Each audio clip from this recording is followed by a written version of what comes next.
여러분, 오늘 18절 19절을 봤을 때 저와 여러분의 이 죄를 뭘로 대속해 주었다고 그랬습니까? 그리스도의 보배로운 피로 되었다고 그랬죠. 그러면서 이것은 은이나 금으로 한 게 아니라고 말씀을 하셔요. 그러면 여러분, 여기서 은이나 금을 왜 얘기할까요? 은과 금은 비싼 거지요. 우리의 죄 문제를 해결해 주셔서 우리를 죄 가운데서 다 씻어 주실 때 은이나 금같이 비싸고 돈이 많은 걸 낸다고 해서 우리 죄를 씻을 수 있는 게 아니라는 거지요. 뭘로 우리 죄를 씻어주고 우리 죄를 없애주신다고요? 그리스도의 보배로운 피로. 여기서 그냥 그리스도의 피라고 말하지 않고 그 피를 보배로운 피라고 말씀하십니다. 그래서 앞에서 말씀하고 있는 은이나 금이 정말 귀하고 가치 있고 비싼 것인데, 그런 은과 금이 아무리 비싸다 해도 그걸 가지고 우리 피를 씻음받고 용서받고 구원받을 수 없다는 겁니다. 오직 예수님의 피를 통해서만 되어지는데, 그 피의 가치를 우리가 따진다면 예수님의 피는 보배로운 피라는 거예요. 은과 금보다도 더 비싸고 더 가치가 있는 보배로운 피다, 그렇게 말씀하세요. 그러면 한마디로 예수님의 피의 가치가 얼만큼 될까 하는 거예요. 오늘 우리가 함께 생각해 볼 부분이 바로 그거예요. 예수님의 피의 가치가 얼만큼 될까? 여러분이 생각할 때 예수님의 피를 얼마 주면 살 수 있을까요? 이 예수님의 피를 돈이나 보배를 가지고 살 수 있느냐? 살 수가 없어요. 왜요? 예수님의 피는 그보다도 훨씬 더 가치가 나가는 보배로운 피가 되기 때문에 그런 거거든요. 자, 그러면 우리의 죄를 용서받는데, 우리 죄를 씻음받는데 도대체 얼마를 내면 우리 죄를 씻음받을 수 있을까요?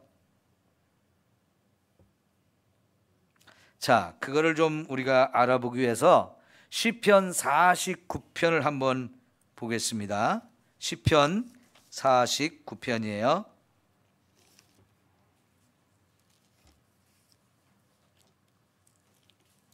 6절부터 8절까지 한번 볼게요. 시편 49편 6절에서 8절.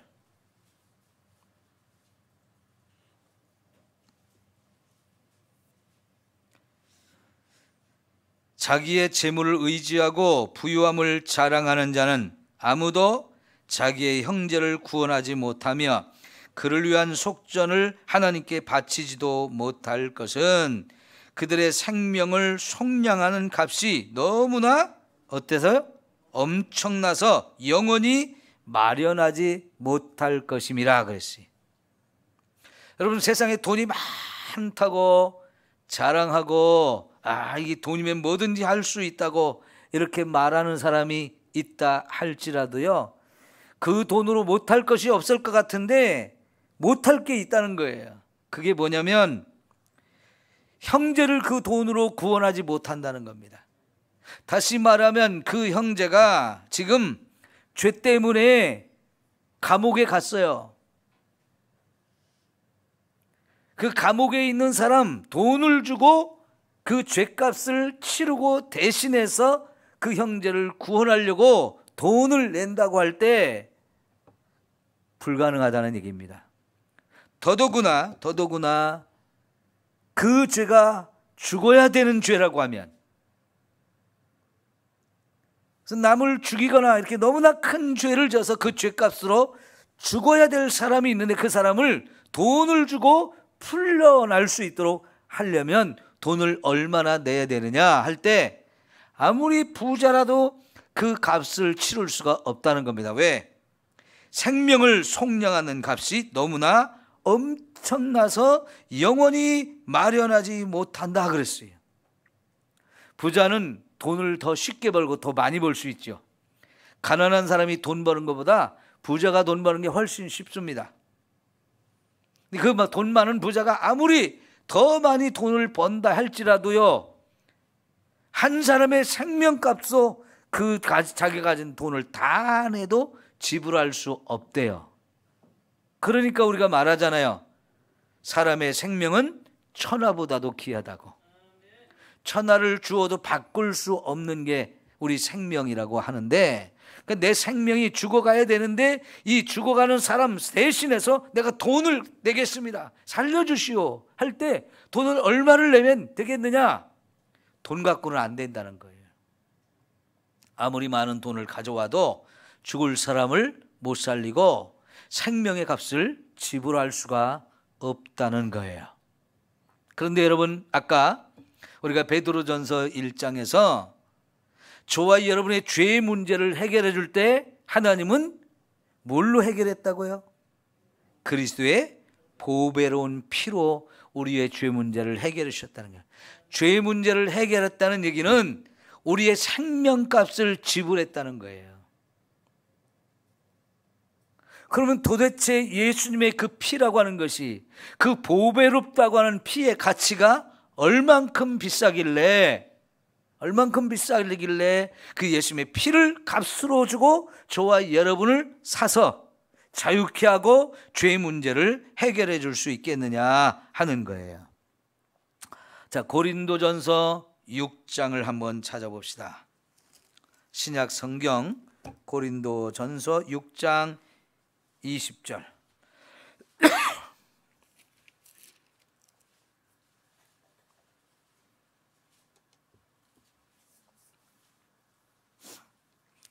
고린도전서 6장 19절 20절을 볼게요. 시작. 너희 몸은 너희가 하나님께로부터 받은 바 너희 가운데 계신 성령의 전인 줄을 알지 못하느냐? 너희는 너희 자신의 것이 아니라 값으로 산 것이 되었으니 그런즉 너희 몸으로 하나님께 영광을 돌리라. 자, 여기 너희는 너희 자신의 것이 아니다라고 말했습니다. 내 몸이 내 게 아니고 하나님의 것이래요. 왜요? 우리 몸을 하나님이 값을 주고 사셔서 하나님의 것으로 만들었다 그러는데, 여기 값을 지불했다고 하시는 요거, 하나님이 우리 몸값을 지불하셨는데 우리 몸값으로 예수님의 생명, 예수님의 십자가를 지신 보혈을 값으로 지불하고 저와 여러분을 사셨어요. 그래서 내 안에 성령님을 모시고 살 수 있는 하나님의 성전으로 저와 여러분을 사셨대요. 자, 그래서 우리를 가리켜서 뭐라고 말하느냐? 예수님 짜리, 이렇게 말해요. 한번 따라할까요? 예수님 짜리. 자, 여러분, 이거 하면 얼마짜리일까요? 비싸도 2만 원도 안 할 거예요. 10,000원짜리, 2만 원짜리 뭐 이 정도 하겠죠? 여러분, 요 앞에 오늘 촛대를 멋있는 걸 이렇게 사다가 초를 이렇게 올려놨는데 좀 멋있죠? 이건 얼마짜리일까요? 21만 원짜리예요. 예. 짜리라고 하는 것이 값이라는 뜻이에요. 100원짜리 하면 100원을 지불한 100원의 가치가 있다는 뜻입니다. 21만 원이면 21만 원의 가치가 있다는 거예요. 그러면 저와 여러분을 향해서 예수님 짜리라고 말하면 예수님의 가치만큼 저와 여러분이 나간다는 거예요. 왜? 예수님의 몸값을 지불하고 예수님의 피값을 지불하고 저와 여러분을 사셨어요. 그렇게 우리가 비싸요.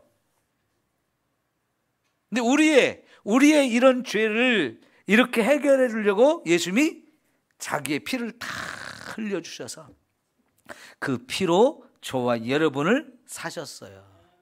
그럼 예수님의 이 피의 가치 도대체 얼마인지 우리가 계산할 수 있나요? 상상할 수 있나요? 어마어마하겠죠.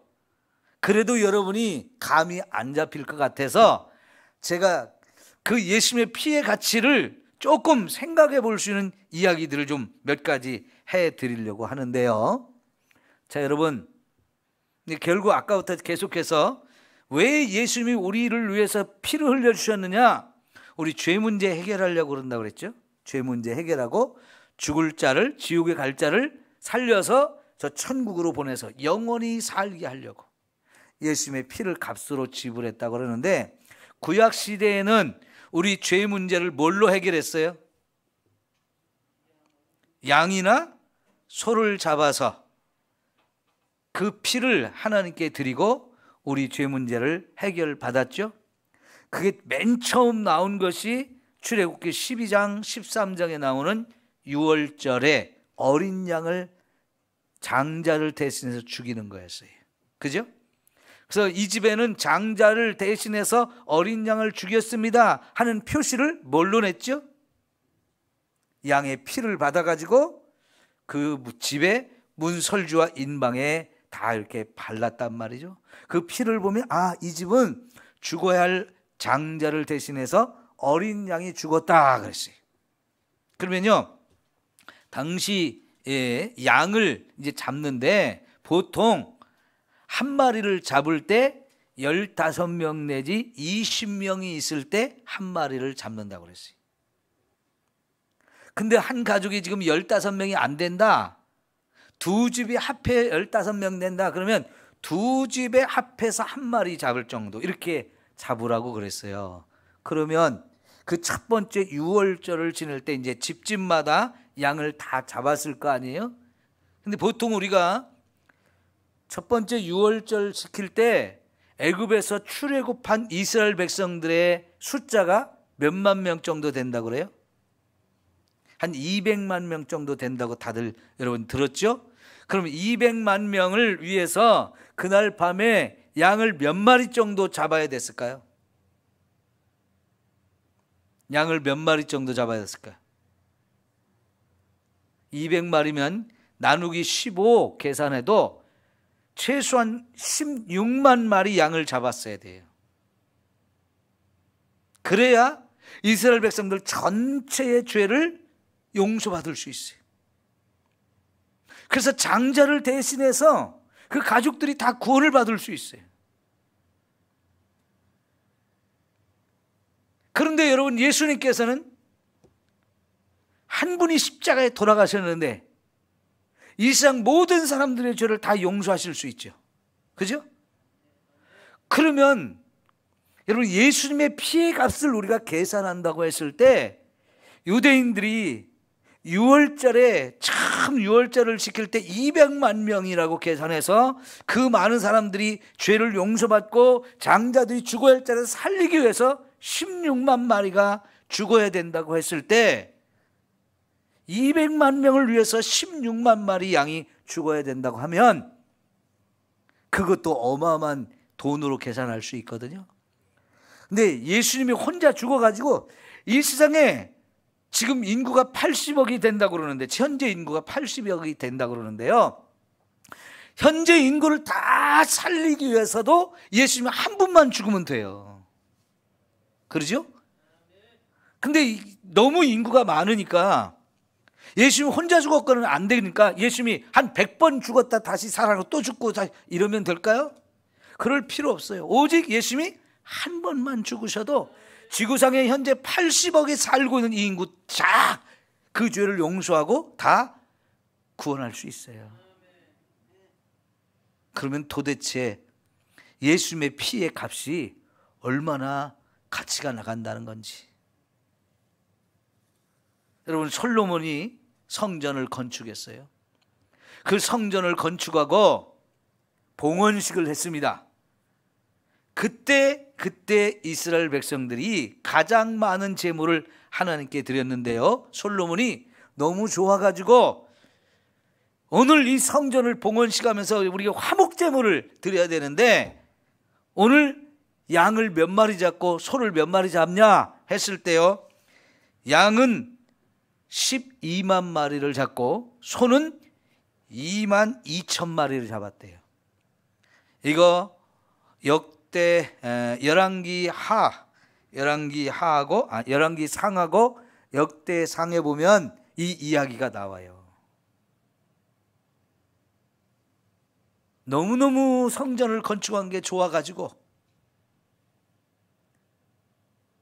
그날 소 2만 2천 마리를 잡고 양 12만 마리를 잡아서 하나님께 제사를 드리는데, 솔로몬 성전에 마당에 그 제물을 드리는 이 번제단이 그걸 다 감당을 못 하잖아요. 그래가지고 어떻게 했느냐면 그 제단에서만 이 제물을 불태워 드리지 않고 성전 마당 전체를 거룩하게 구별하고 그 마당 전체에서 제물을 태워 올렸다고 그랬어요.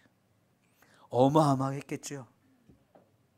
아마 성경에서 이 성전에서 제물을 드리는 걸로는 그때가 가장 많은 제물을 한 번에 드렸을 거예요. 그걸 돈으로 계산하면 얼마나 어마어마했을까요? 그러죠? 그런데 여러분, 그렇게 성전을 건축하고 너무 좋아서 그렇게 했는데, 아까 고린도전서 6장에 보니까 저와 여러분의 몸이 이제 성전이 됐다 그러죠. 그 우리 몸을 성전으로 삼아서 성령을 우리 안에 보내주셔가지고 성령님이 내 안에 계시도록 이렇게 하기 위해서 우리를 예수님의 피를 값으로 주고 사서 거룩하게 하고 하나님의 집, 하나님이 거하실 수 있는 성전으로 만들었대요. 거기에 우리 예수님의 피를 값으로 지불하셨다고 했을 때 그 피값은 뭘로 계산할 수 있겠느냐는 거예요.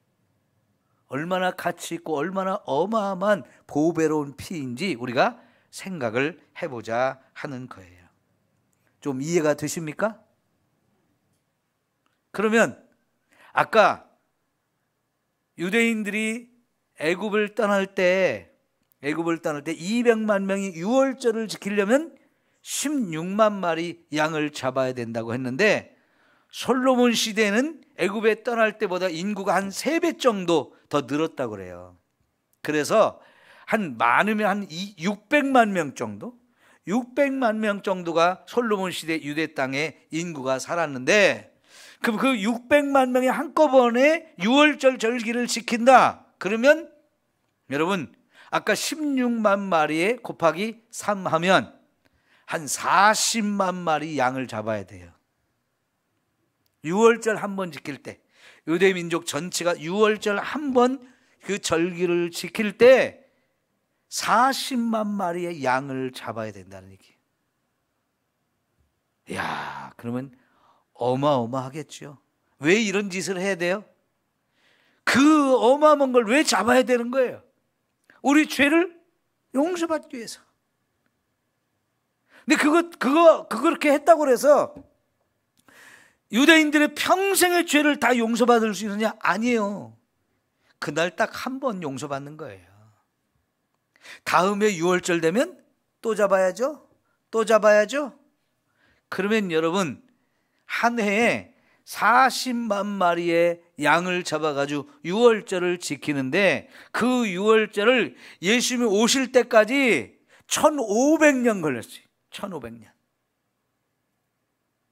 아니 1000년만 그냥 계산합시다. 솔로몬 시대니까. 솔로몬으로부터 예수님까지는 한 1000년 정도 되거든요.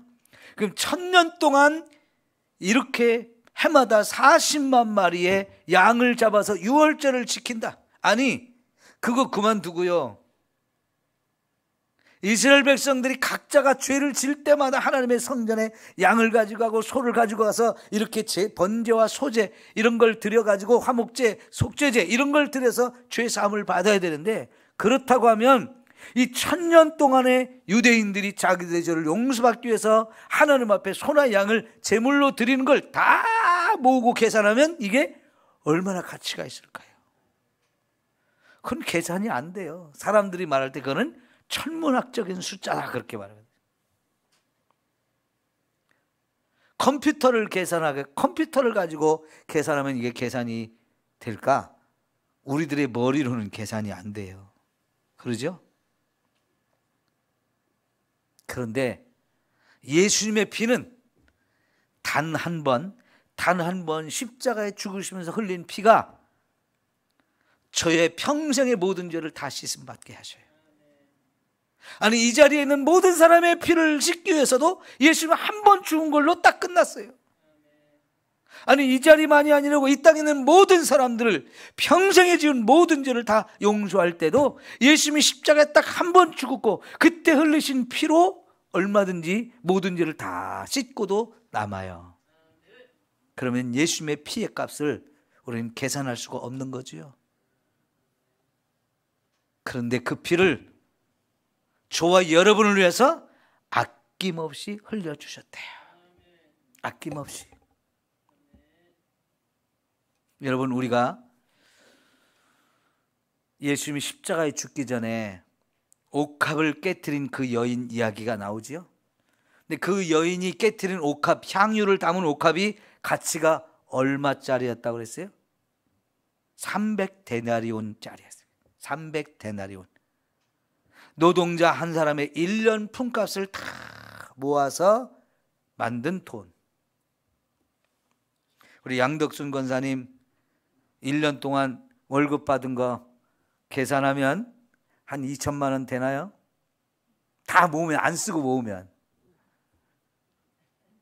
그렇다고 합시다. 2천만 원이라고 해봅시다.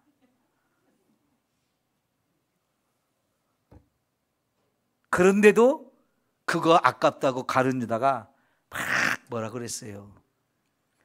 그거 팔아가지고 가난한 사람 도와주면 얼마나 좋을까? 그걸 왜 한 번 깨트려가지고 그냥 다 허비해버리냐고.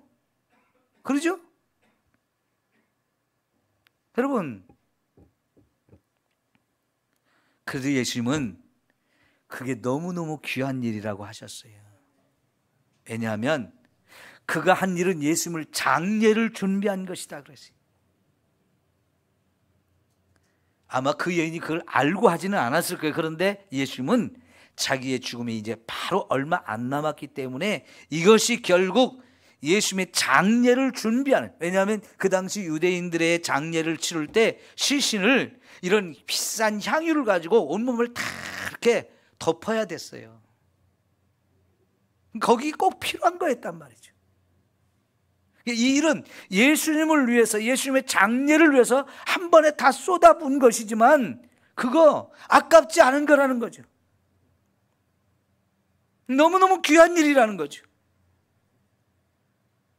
그런데 예수님은 자기의 그 어마어마한 피를 아끼지 않고 다 흘려주셨다는 거죠. 한 방울도 남기지 않고 우리를 위해서 다 흘려주셨어요. 이 엄청난 예수님의 피의 값을 나를 위해서 흘렸다는 게 너무나 귀하고 엄청난 일이죠. 귀중한 것일수록 꼭 숨겨둡니다. 가치가 나가는 것일수록 꼭 숨겨둬요.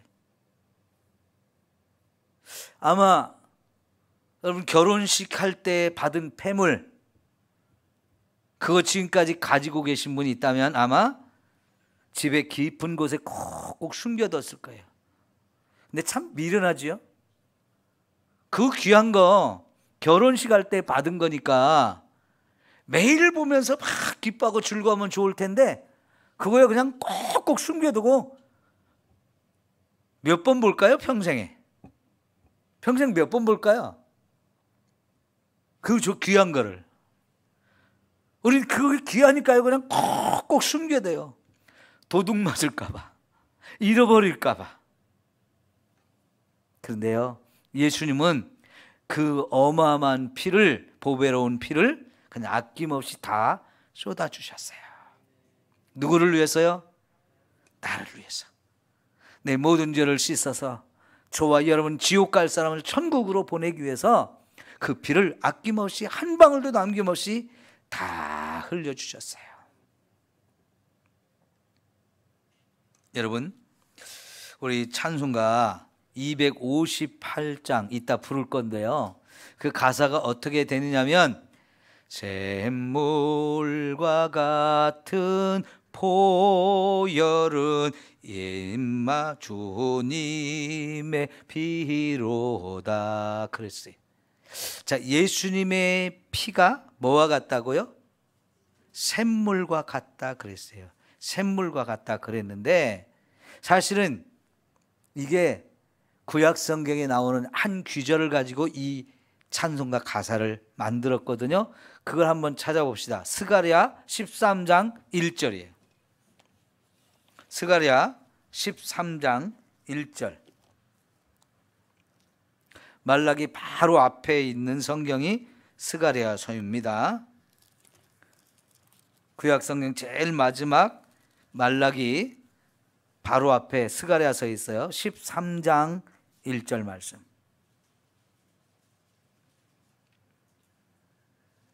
우리 다 같이 한번 읽어볼까요? 시작. 그날에 죄와 더러움을 씻는 샘이 다윗의 족속과 예루살렘 주민을 위하여 열리리라 그랬어요. 자, 죄와 더러움을 씻는 샘. 샘물로 우리의 죄를 씻나요? 아니요, 안 돼요. 물 가지고는 안 된다고 그랬어요. 물 가지고는 우리의 죄를 씻을 수가 없어요. 그런데 우리의 죄를 뭘로 씻어요? 예수님의 피로 씻어요. 그런데 여기서 보니까 우리의 죄와 더러움을 씻는 샘이 열린다 그랬는데 그 얘기는요, 예수님의 피가 샘처럼 샘물처럼 계속 솟아오르게 해주시겠다는 거예요. 그래서 이 세상의 모든 사람의 죄를 하나도 남김없이 다 씻어줄 수 있을 만큼 예수님 피가 샘물처럼 흘러 넘친다는 거예요. 다시 말하면 여러분, 여기 샘이라는 말을 썼다는 것은 뭐냐면요, 샘은 물이 마를까요, 안 마를까요? 대부분 안 마르는 걸 샘이라고 말합니다. 그죠? 그러니까요, 여러분, 한 번 판 샘은 물이 마르지 않아요. 웬만하면 100년이 가고 1000년이 가도 마르지 않는 게 샘이에요. 우리 예수님이 사마리아 우물가에 여인을 만나서 그 여인에게 복음을 전하고 그 여인을 구원한 사건이 나오는데, 그 여인을 만났던 사마리아 우물가에 있던 그 샘이 누구 때 만든 샘이라고 했을까요? 야곱 시대 야곱의 우물이라 그랬어요. 그 야곱하고 예수님의 시대하고는요 1000년이 더 되는 그런 간격이 벌어져 있어요. 근데 그 샘물이 1000년 전에 판 샘인데도 여전히 사마리아 사람들이 그 물을 퍼서 먹고 있어요. 다시 말하면요, 이 샘이라고 하는 것은 계속해서 물이 솟아나오는 것이 마르지 않는단 말이죠. 다시 말하면 우리의 죄와 우리 더러움을 씻는 예수님의 피, 이 피는 2000년 전에 십자가에서 흘리셨는데 그 얘기는 2000년에 흘렸기 때문에 바짝 말라가지고 없어진다 그런 뜻이 아니고요, 지금도 그 예수님의 피는 샘처럼 계속해서 솟아나와서 저와 여러분의 죄를 씻고 또 씻을 수 있다는 얘기예요. 이렇게 보배로운 피 한번 딱 사용하고 없어지면 안 되잖아요. 여러분, 한의원 같은 데 가면 아주 비싼 보약이 있어요. 요새는 침향환 그거 선전 많이 하죠. 공진단 우황청심환 비싼 거 이런 거 한번 먹으면 끝나잖아요. 그죠? 비싸고 좋은 거라도 한번 먹으면 끝나요. 산삼 아무리 비싼 거라도 한번 먹고 나면 끝나버려요. 그런데 여러분, 예수님의 그 보배로운 피는 영원히 마르지 않는 피, 지금도 계속 흘러 넘치는 생명 있는 살아있는 피가 되어서 지금도 저와 여러분도 그 예수님의 피를 믿을 때에 우리 죄를 다 씻어주는 거지요. 2000년 전에 예수님이 피 흘릴 때 그때 사람들만 그 예수님의 피로 죄 씻음 받는 게 아니고요, 2000년이 지난 지금에도 저와 여러분이 예수님의 피를 믿으면서 그 피로 우리 죄를 씻어달라고 기도하면 지금도 우리 죄를 예수님의 피로 씻어요. 그거는 예수님의 피가 마르지 않는 피이기 때문에 그래요. 여러분, 이 피의 은혜를 이제 우리가 매일매일 사용하며 살 수 있기를 축원합니다. 아까 찬송 그런 걸 불렀어요. 내가 매일 어디로? 십자가 앞에 더 가까이 가오니. 그 다음에 뭐예요? 구세주의 흘린 피로써 나를 정케 하소서. 왜 우리는 그 예수님의 십자가 앞으로 매일 가야 됩니까? 내가 매일 왜 가야 됩니까? 거기 예수님의 십자가에 흘리신 피가 지금도 샘물처럼 계속해서 살아서 저와 여러분에게 죄를 씻고 질병을 치유하고 우리의 재앙을 없애버리고 원수 마귀를 물리치고 우리의 삶에 하나님의 은혜가 여전히 임하게 하는 살아있는 피이기 때문에 그런 거예요.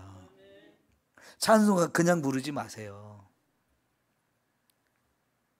그 가사 하나하나가 얼마나 신학적으로 잘 이렇게 점검해가지고 이거는 성경적으로 맞지 않는 가사다 그러면 그건 다 빼버리는 거고요. 그건 찬송가 자격이 없어서 그런 찬송가는 제해버리거든요. 지금 우리가 갖고 있는 이 찬송가 가사는요, 성경하고 정확하게 일치하는 그런 가사의 내용만 들어있어요. 그럴 때 보십시오. 내가 매일 십자가 앞에 더 가까이 가오니 구세주의 흘린 보배 피로써 나를 정케 하소서.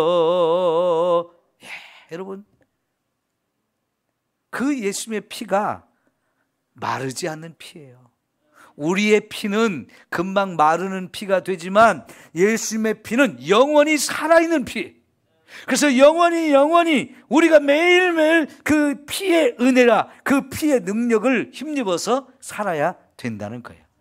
자꾸만 제가 오늘 예수님의 피가 이렇게 가치 있는 것입니다 라고 여러분에게 설명한 이유는 그 피를 매일같이 힘입어 살자는 거예요.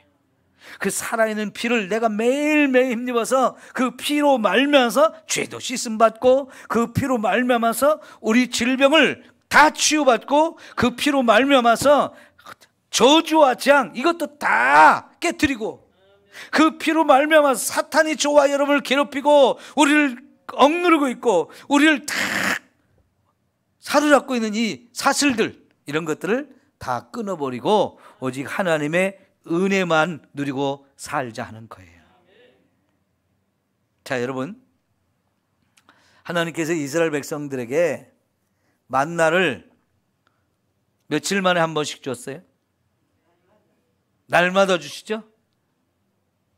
어떤 사람은요, 귀찮으니까 오늘 한 3일 먹을 거 거두겠습니다 하고 3일 거둬다 놓으면 이튿날 먹을 수 있었어요? 없었어요? 왜요? 썩어버렸죠? 상해서 못 먹는 거예요. 그래서 하나님은요, 내가 매일 줄 테니까 매일 새벽마다 나와서 너희들 매일매일 그날 먹을 일용할 양식을 구해다 먹어라 그렇게 하셨어요. 여러분, 구약시대는 그게 육신의 양식이었어요. 만나가 육신의 양식이었어요. 그런데 신약에 오면 그 만나가 뭐라고 그랬냐면 영혼의 양식을 구해야 된다 그랬어요. 우리 신약 시대를 사는 저와 여러분에게는 영혼의 양식을 의미하는 거다 말씀을 하셔요. 그럼 우리의 영혼의 양식도 어제 받은 은혜로 오늘까지 내가 살겠습니다 그러지 말라는 거예요. 오늘의 은혜는 오늘 새롭게 하나님부터 받아야 돼요. 육신의 양식이든 영혼의 양식이든 우리는 어제 먹은 음식으로 어제 다 소화되고 끝나버렸거든요.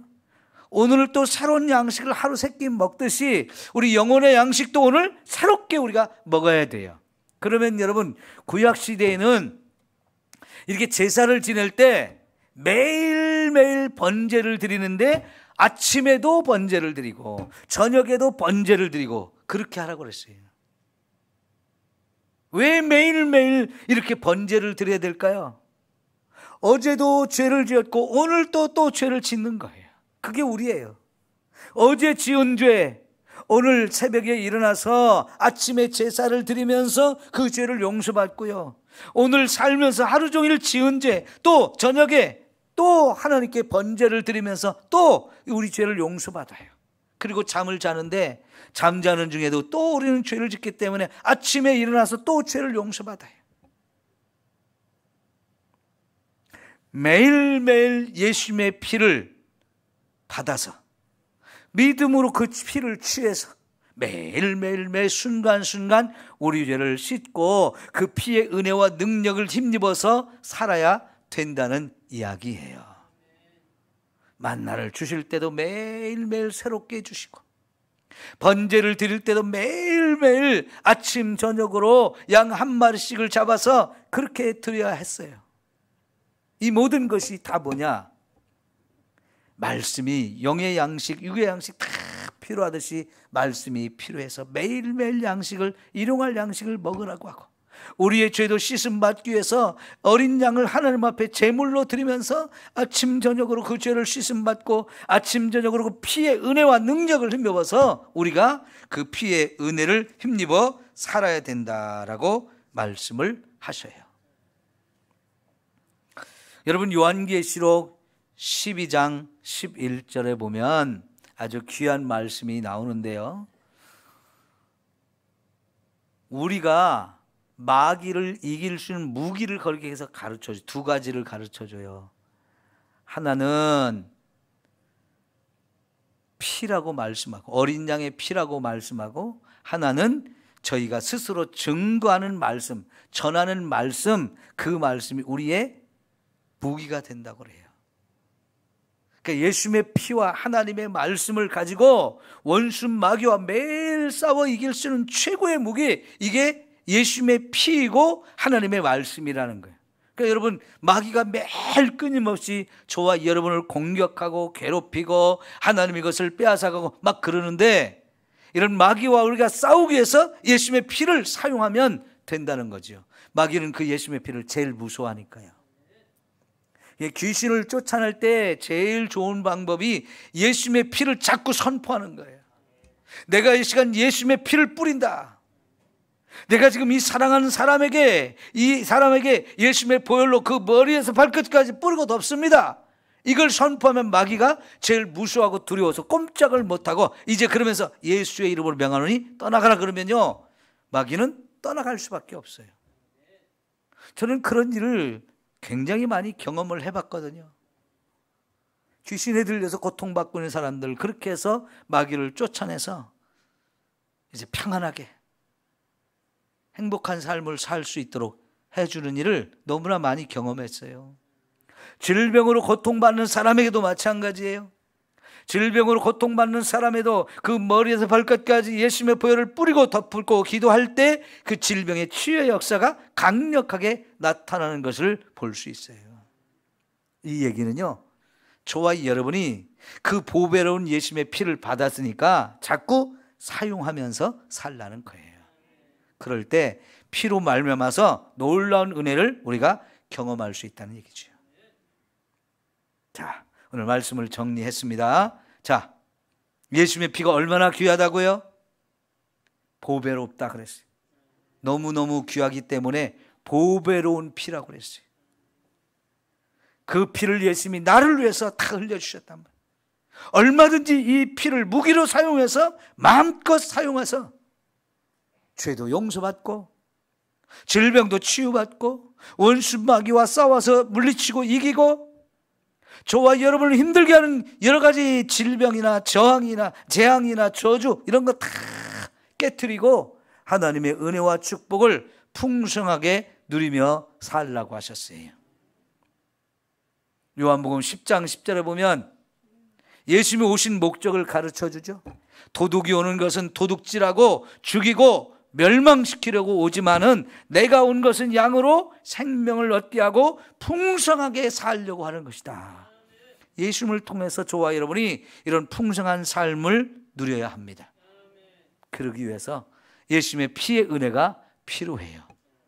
그 피를 우리가 믿음으로 오늘 또 기도하면서 사용하셔서 좀 전에 말씀드렸던 죄 문제 용서받으시고 질병도 치유받으시고 사탄도 물리치고 여러분 재앙과 저주도 여러분 가정에서 다 깨트리고 이 풍성한 은혜를 누리며 살 수 있기를 축원합니다. 기도합시다.